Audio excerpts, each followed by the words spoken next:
Hello, Josie Ann. Hello, monsieur. Hello, Rob. Welcome to Honor Cafe Hall of Heroes. Thank you, sir. I'm happy to be here. I'm proud to be here. And you are a proud supporter of our veterans. You're at every veteran event.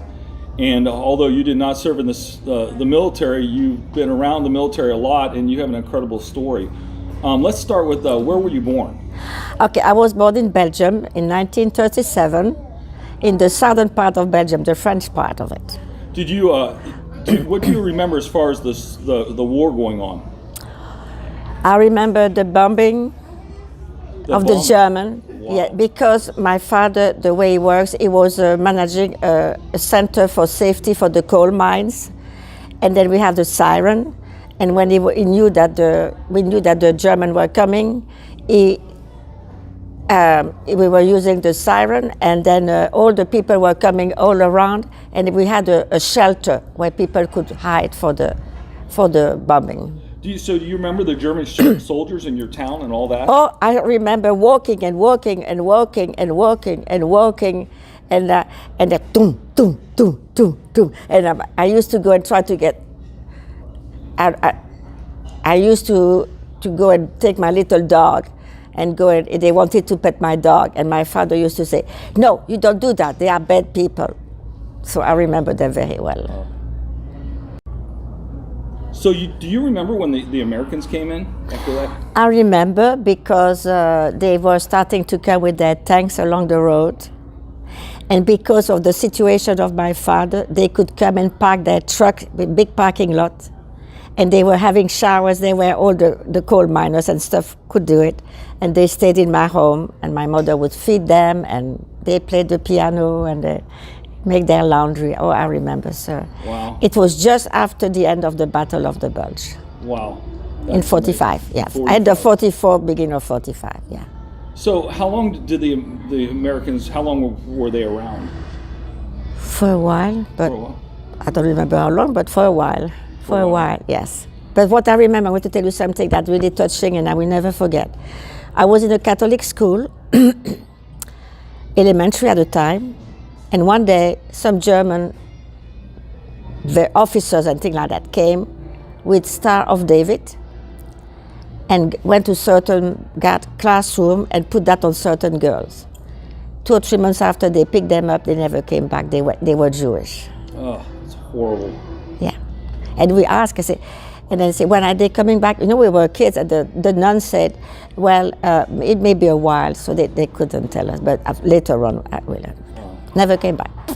Do you, when you were there, I mean, in families got dispersed, how was it like after the war when people started coming back? And I guess what I'm asking is how devastated or bombed out was your Well, it was very bad, and then, not too much money, anything like that. And my grandparents had a big bakery, and they lost their whole bakery.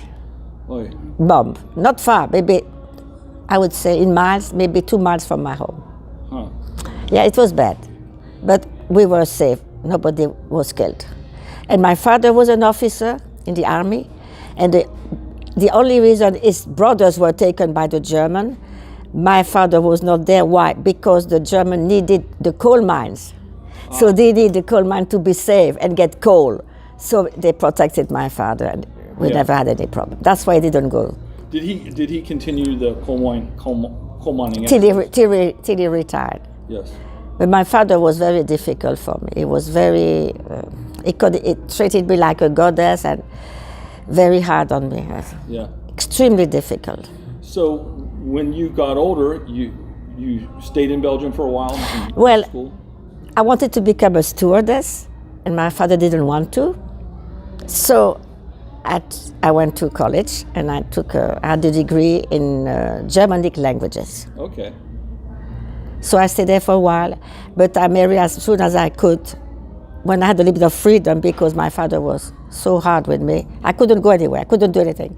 So I really married to get away from my father. Yes.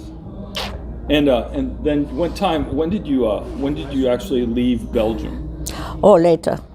Yeah, Later, yeah, because first I married, Yes. and I was teaching in a Catholic college, and that's where Catholicism went away, because I got divorced I was not allowed to teach there. But the dean that loved me said, but I can give you a job in Kinshasa. And I said, I'm sorry. If the Lord doesn't accept me here, divorce, why would he accept me over there? To me, that's called that hypocrisy. Yeah. Yeah. So you left in. Yeah, but no, not yet. I needed a job. I didn't have another job. Yeah. So I took a job as a secretary of a big printing company because of my languages. I hated it. I liked to teach. Yeah. I even was teaching German, commercial German to, to business people at night to make money. I love to teach. So I hated my job, but I needed the money with the kids. So what happened is that one day, my mother was already divorced, but my mother was keeping my youngest one. I arrived there, she said, honey, in English, honey, there is this paper for you. A paper? A telegram from an American company asking me to come to London to join them. They were interested in application for a job for an American company. I never answered anything. Went back to the office and I asked my secretary, listen, you know that? She said, Mrs., it was another name, you are so unhappy in your job, and I saw that application, and you would apply very well, so I thought I would answer. And you signed me? Yes, I signed. So I said, I needed a job, but I went. Yes. So they sent me a ticket and everything, so I went to London. And I arrived there, and I really didn't need a job, but so I could ask stupid questions. So I asked him first, why did it take you that long to answer? It was 6 weeks after she sent the application. And then they brought me in a room, covered with answers, bilingual, Yeah. Switzerland, Canada, France, Belgium, Then second stupid question, why me? I didn't know what she put on the application. He said, because you were so honest in your application, and I got the job. Wow. 2 weeks after, it was in Africa. That's where I met my husband, Okay. American husband. That must have been hard to leave your daughter. So Very hard. who was caring for your daughter? Well, how did it work? Well, my ex-husband took care of both.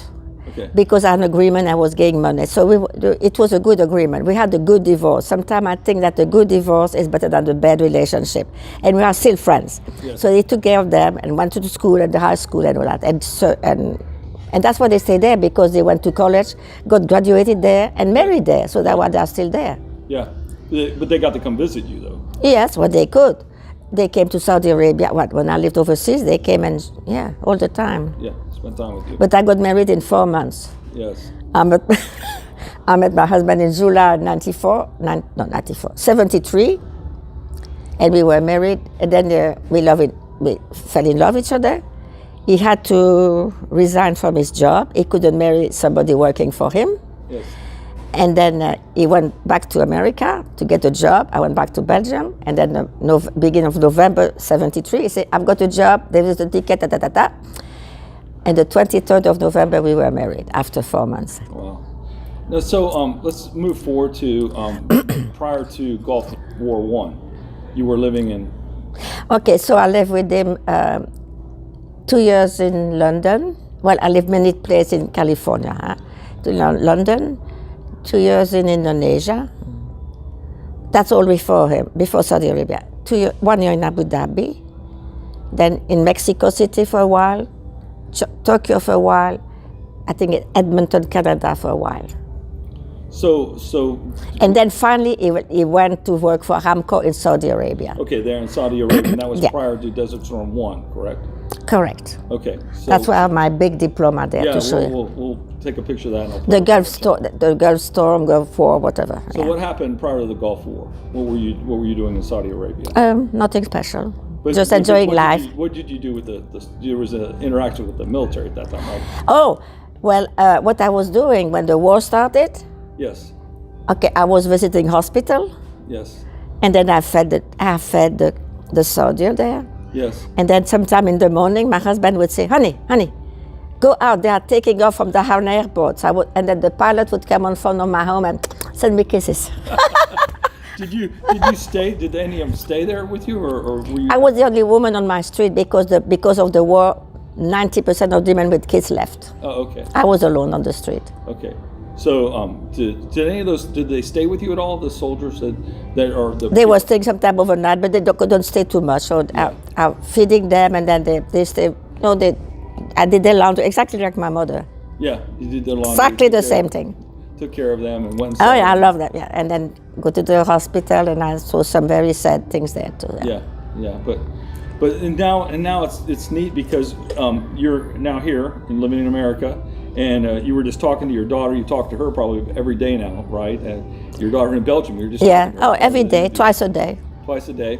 Yeah, to How both often of do them. How often do they get to come see you? Well, they used to come before the COVID much more, okay? And then I would go back too and stay there with them, and my husband too, my Yeah. second husband, we stayed there. So, by the way, I was married 46 years with my second husband. Yeah, you lost him just recently. And he was also a veteran. He was in the Air Corps in Guam. In Guam. And I have pictures of that too. Oh, and so every veteran event we go to here, you show up. I don't think I've ever been to a veteran event here in Conroe, Texas, or in Montgomery, Texas, or in this whole area. I'm trying to. You're here at every event. I love it. I love it. I love America, and I feel for the veteran because I've seen them in Belgium as a little girl. You never forget that, sir. Yeah. And I saw them in Saudi Arabia. And then before COVID started, I started to work at the hospital, the veteran hospital. Yeah. And I started 3 months after I lost my husband. May I tell you a story there that touched me? Yes. His name was Emmanuel. So that was the first time I go with Kathy Jackson. He is a Marine too. He's a Marine. And then to her, I could go there.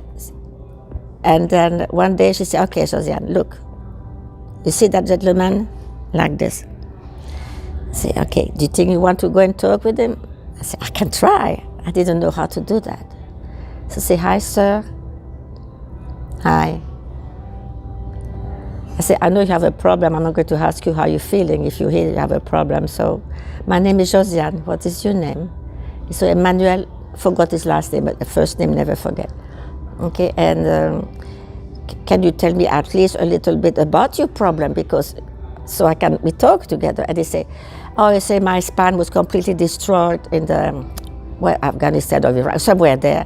And then he say, now I'm so afraid of the war. Every night I start to scream and scream and scream, afraid, and I wake my family. So I have a mental problem too. But they were living in El Paso, and I say, well, why are you here? Oh, because in El Paso they said they couldn't do anything for me. But here they said they could try. Yeah. A nurse called, Emmanuel, whatever. Say, Emmanuel, I think they call you.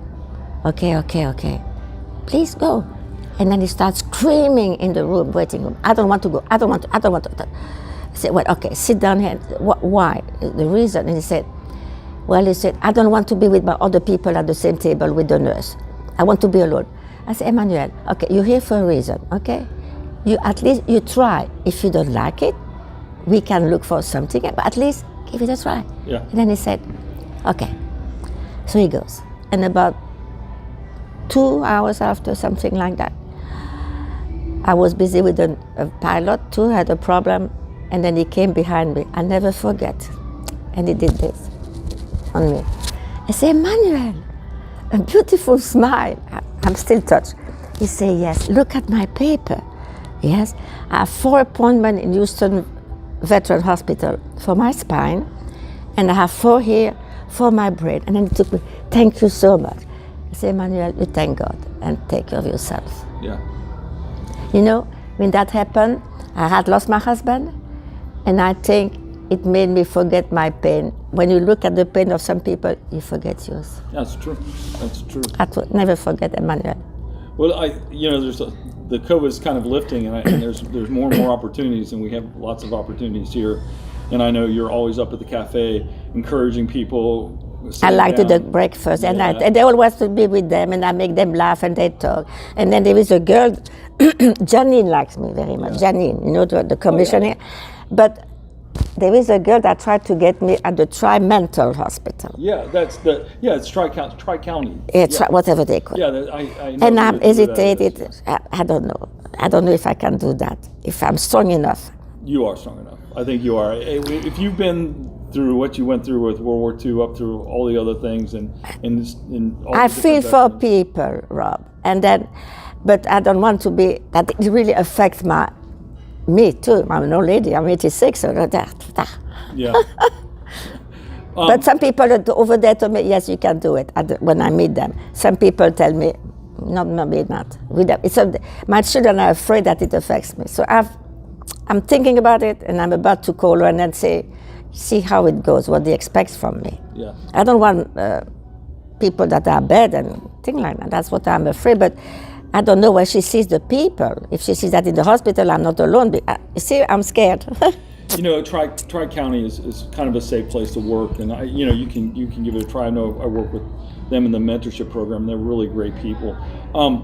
And a lot of times the people you're hanging out with here encouraging are Vietnam veterans that don't really want to sit down and talk on an interview and tell their story, but you don't know how many people you're actually encouraging. When you're just walking around talking to all the veterans that come. I know. Maybe I could try. Maybe. Maybe I want to do something more than what I'm doing when I can do it. Well, that's amazing, and I know you do that because you love this country, and I love this country. People take it for granted, and it makes you angry. Like yesterday, I met at the April Sun at the club a gentleman, and he's managing all the golf course of the April Sun, the big stuff. Yeah. And when I talk about it, I said, okay, Yeah. this is my phone number. If you know some veteran that cannot afford to golf and would like to, they can call me. I'll take care of them. Yeah. So it's the little things, though. As long if everybody was doing a little bit, there wouldn't be such a big need. So next Wednesday, I'm going to explain that. Try to figure out, not to explain that in front of everybody, but try to go little by one that I know and feel who would like to, free. Yeah. And I have his number, and they can explain who they are and who gave them the name, so they would be okay. Little thing. It's not little things. It is little things, but little things add up to big things. Maybe, sir. Maybe. And it's one at a time, one veteran at a time, right? Maybe. Yeah. Maybe. Yeah. Well, we're going to take some pictures of all the things you brought in, and we'll put those up on the channel as well. And is there anything else you'd like to say before we say goodbye? I repeat what I always said. 3 days, when was New York attacked? 2001? Yes. Okay. The Friday before that, I got my citizenship. Really? So it's very touching. And they told us there were about 3,000 people from all over the world becoming American. And I remember and I remember telling my husband, look, I said, imagine that somebody here throws a bomb, we would all be killed. I said, don't worry, we have a good security. Monday after that bombing in New York, and my husband said, you remember, honey? I said, yes. There were 3,000 people there. There are 3,000 people killed. Premonition. Yeah. I couldn't believe it. Yeah. Horrible. Yes. But America, I became American. I chose to be American. And because I chose to be, I believe in my soul that I'm more American than some people born here and don't appreciate what they have. Yeah. Most people don't appreciate it. They should. Nothing is perfect here. But if you compare, you should understand. Yes. If you compare, you should understand. That's a great quote. Yeah. But the people don't want to. No, they just want to complain. Complain, but do nothing. Yes. And a lot of people, I think, should go to work. More people should go to work. Some people are begging for people in the restaurant, and nobody wants to work. I don't understand. Maybe they need to visit some of the places you visited. Go to Indonesia. That was the worst scene. I have to say that, and then it's finished. No road, no doctor, nothing.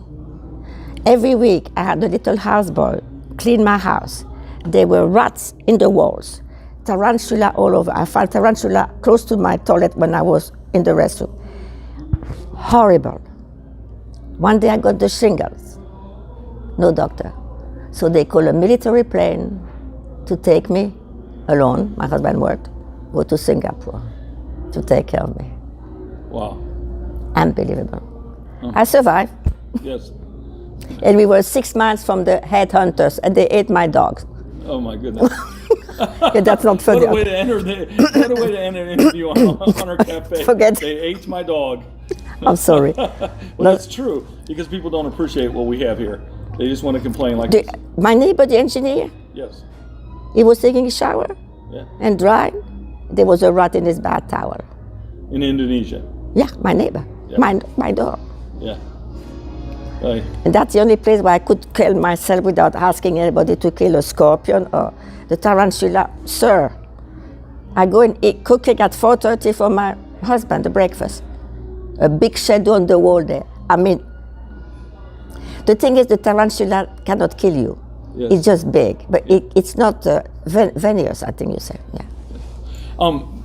Have you ever been able to reconnect with some of the soldiers that you fed in Saudi Arabia? No. That's a shame. I had all kind of photos, but yeah. No, but they came and they left, and there were others. Yeah, it's too bad. Well, I don't know if you know Jackson. Stan Jackson is a Marine, and he used to live in April Sound. And I show one picture. He said, "I know that guy." Yeah. Say, "Oh, okay, thank you. At least somebody knows somebody." But it didn't matter. It just what you do. Yeah. Yeah. What I have one more question before we finish because it's so fascinating. When when you were being occupied by the German soldiers, there had to be a difference between the Nazis and some of the German soldiers. You don't know. You don't know the difference. But were some of them kind, or did you ever remember? Well, they were trying to play with my dog and things like that. Human being. But my brother married a German, and my family never accepted him. Accepted her. But I used to say, well, listen. She said that too. If my father refused to go, they killed him. Yeah. Simple. Yeah. It's bad. So you don't know. I practiced my English with a lady, and she was from. She was Jewish, but from England. But he was from Austria. He was the only survivor of his family. They all came to camp and were killed. Yeah. Jewish. Wow. And that I didn't forget, sir. Yeah. Maybe I forgot a lot of things in my life, but too much to say. Yeah. You understand why the Catholicism? That's what it bothers me, because if God doesn't accept me there, why there? Yeah.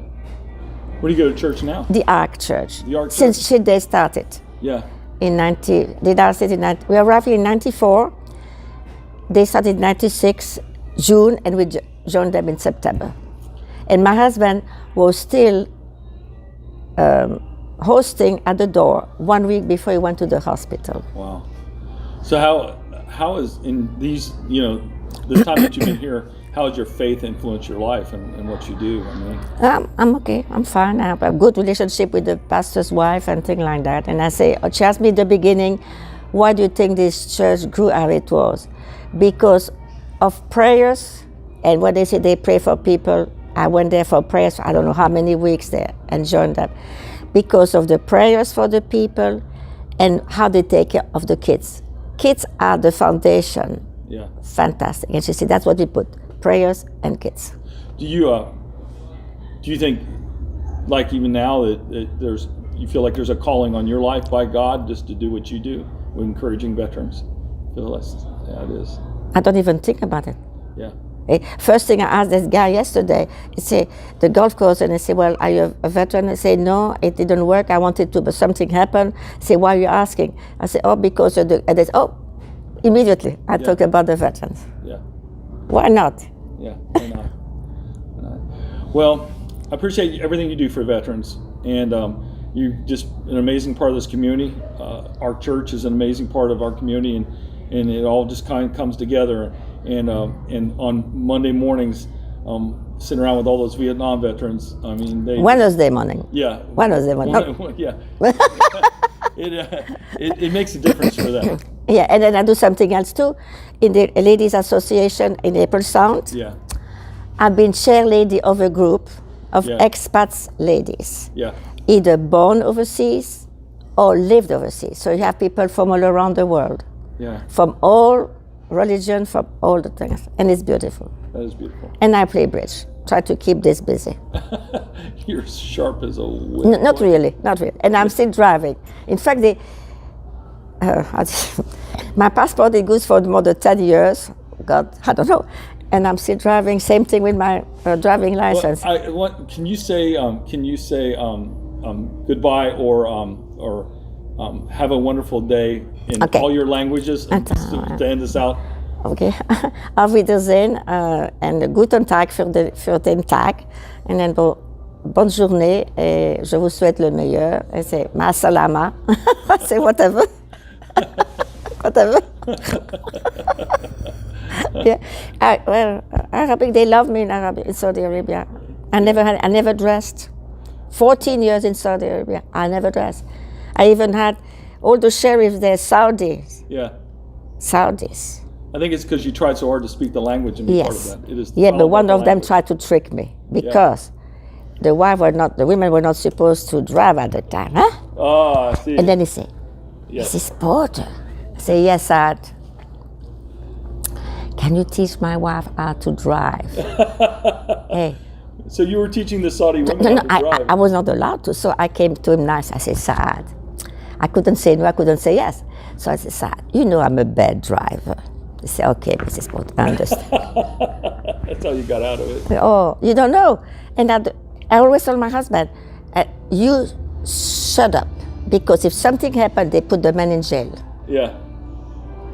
At the border one time, coming back from Europe or here or wherever, no Bible, no things Christian in you, no medication, nothing, okay? And there is that guy, Yeah. and I speak Arabic, he showed my Bible. I say, yes. Yes. And then I told him, this is my book. And I told my husband, you have the Quran, right? Yes. You have your God, right? I have my Bible, I got it. Huh? And then I show photos having my, see, that's your book. Oh my God. He said, you give me headache. So second bubu, I go in my handbag and I gave him an aspirin. I was not supposed to have anything. And I told him in Arabic to take that with back. I said, okay. He closed everything and he left. And my husband said, what the heck did you tell him? But You went in with your Bible. yeah, you don't have any idea, sir. And then one time with my dog, I had a little beautiful dog. I came back and it was in the crate, like, line arriving in Saudi Arabia. Yeah. And I see those kids going, Arab kids going, and he irritated my dog. I say, Chuck, you just stay here. I'm going in front. I say, sir. I tell him I have a problem. And he said, what? I say, my little dog, in Arabic, I forgot many times, my little dog has to go to the bathroom. Bathroom? I say, okay, I call your husband. Call my husband, he told my passport, he passed in front of everybody and we left. And my husband said, what the heck did you tell him? We passed in front of everybody. I just said that the dog had to go to the bathroom. Pass everybody. That's great. Maybe God will call you to bring Bibles into other countries that are not allowed. Your last calling will be to take Bibles into Saudi Arabia. Yeah, but always the husband, shut up. That's great. And he learned how to be silent. Not easy. Yeah. When you're getting into Saudi Arabia. That's fun. Yes. All right. Well, thank you for being on Honor Cafe. Thank you, sir, for listening to my stories. I don't think I have anything else to say. All right. A lot of things, but that's enough. All right. Thank you.